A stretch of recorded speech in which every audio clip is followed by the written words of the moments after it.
paix sur vous. Petite vidéo, parce que donc on sait hein, que les musulmans disent que la Bible elle est fausse, que la Bible elle est falsifiée, et ils disent aussi donc qu'elle n'est pas vraie car il y a des contradictions donc dans la Bible, notamment concernant le père de Joseph, car donc c'est écrit que le père de Joseph est Jacob, dans Matthieu chapitre 1 verset 16 et Élie dans Luc chapitre 3 verset 23. Du coup, je vais vous expliquer ça parce qu'il y a une explication, juste en fait, qui ont la flemme de chercher. Du coup, c'est parti, je vais le dire doucement, histoire que vous puissiez comprendre parce que c'est assez complexe.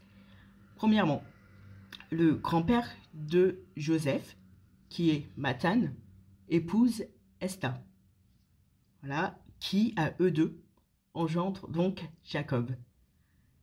Ensuite, après la mort de Mathan, donc qui est le grand-père de Joseph, Esther épouse Melchi, qui est un membre de la famille donc de Mathan, et qui donc engendra Élie.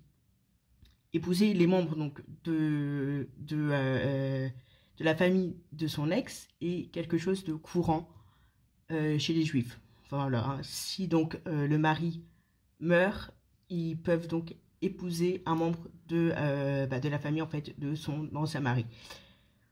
Ensuite, conclusion, Élie et Jacob sont demi-frères. Ils ont la même mère mais pas le même père. Tout ça, ça va. Élie, lui, il meurt sans enfant. Mais il était marié. Qui se marie avec donc la veuve d'Élie, donc l'ex-femme d'Élie, c'est Jacob, son demi-frère. Qui, donc lui, donc Jacob et donc la veuve d'Élie engendre Joseph.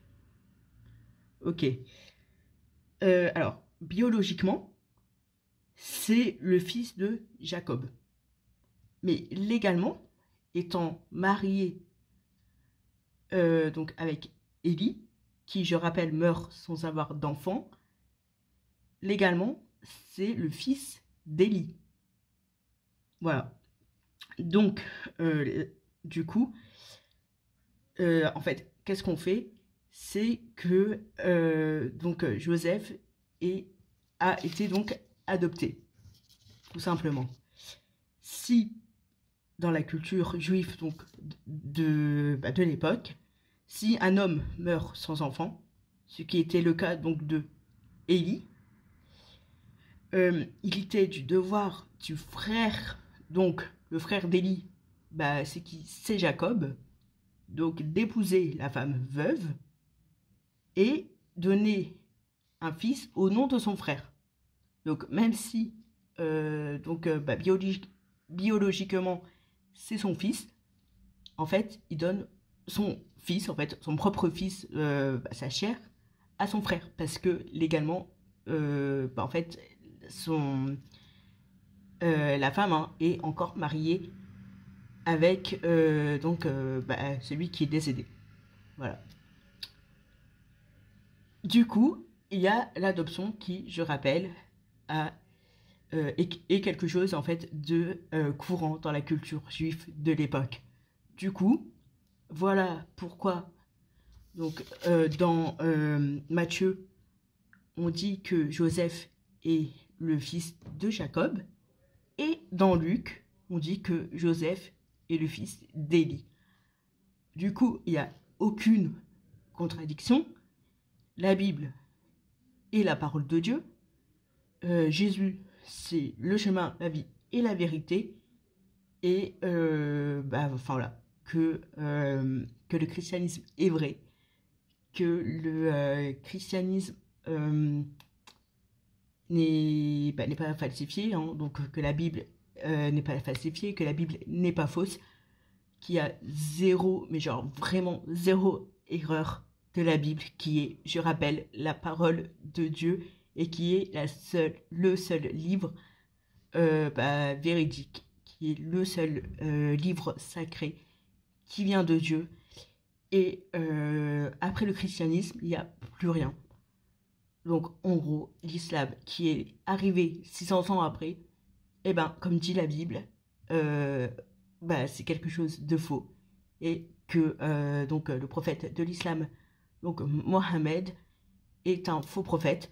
Je blasphème pas, c'est écrit dans la Bible. Et je m'attaque pas aux musulmans, ok, nuance, mais je m'attaque à l'islam, qui est, je répète encore une fois, une fausse religion. Voilà, du coup, j'espère que vous avez un petit peu compris. Que la paix soit sur vous. Et enfin, voilà, je vous souhaite plein de bonnes choses. Et vraiment, je prie vraiment pour les musulmans. Pour pour vous connaissez Jésus. Donc pour que vous vous convertissez au christianisme. Amen.